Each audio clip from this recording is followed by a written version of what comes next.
अस्सलाम वालेकुम। सीखो सब कुछ में खुश आमदीद। दोस्तों, आज हम सीखेंगे कि हम किस तरह डेटिव इफ फंक्शन को यूज़ कर सकते हैं माइक्रोसॉफ्ट एक्सेल में।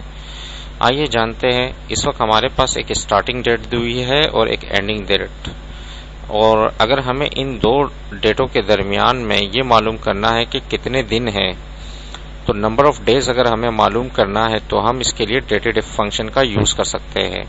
आइए इसको यूज करते हैं। सबसे पहले आप इज इक्वल टू लिख दें और डेटिव इफ लिखने के बाद ब्रैकेट को जैसे ही आप ऑन करेंगे आपको डेट बतानी है, starting date comma ending date comma, और आप क्योंकि हमें डेज मालूम करना है तो हम डबल कोट में डी लिख देंगे और ब्रैकेट को क्लोज करा देंगे। तो डी का मतलब ये है कि डेज, नंबर ऑफ डेज। जैसे ही मैं एंटर करूंगा तो इस वक्त हमारे पास नंबर ऑफ डेज आ गए इन दो डेट के दरमियान में। तो इस तरीके से अगर आपने ये मालूम करना है कि टोटल मंथ कितने हैं इन दो स्टार्टिंग और एंडिंग डेट में, तो इसके लिए भी आप डेटिव इफ का फंक्शन यूज कर सकते हैं।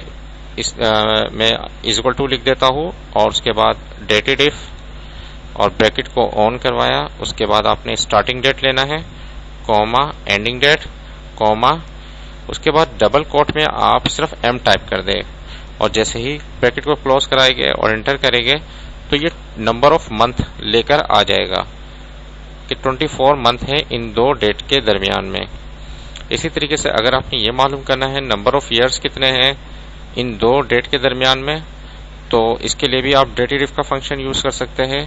Is equal to datedif, bracket को जैसे ही ऑन करेंगे उसके बाद आपने स्टार्टिंग डेट बताना है कॉमा एंडिंग डेट कॉमा, और डबल कोट में आप वाई प्रेस कर दें यानी कि ईयर, और उसके बाद ब्रैकेट को क्लोज करवा दें। जैसे ही हम एंटर करेंगे तो हमारे पास नंबर ऑफ ईयर्स आ जाएंगे।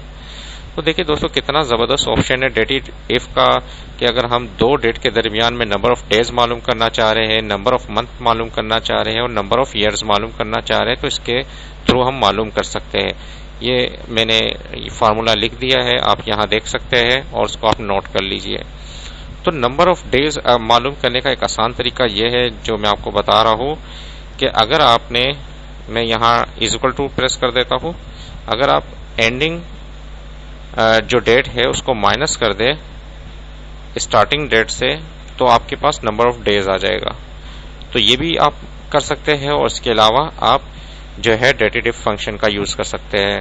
डेटिव इफ फंक्शन में आप जो है स्टार्टिंग डेट और एंडिंग डेट और डी आपको टाइप करना होगा नंबर ऑफ डेज के लिए, और नंबर ऑफ मंथ के लिए एम और नंबर ऑफ ईयर्स के लिए वाई। तो देखिए कितना ज़बरदस्त ऑप्शन है, आप इसको यूज़ करें अपनी एक्सेल की शीट में जहां आपको ज़रूरत हो। उम्मीद है कि ये वीडियो आपको बहुत पसंद आई होगी। लाइक को सब्सक्राइब करना मत भूलिएगा। दोस्तों, आप मेरे चैनल को सब्सक्राइब ज़रूर कीजिए ताकि कोई भी नई वीडियो आए तो उसका नोटिफिकेशन आपको मिल जाए। Thanks for watching. अल्लाह हाफिज़।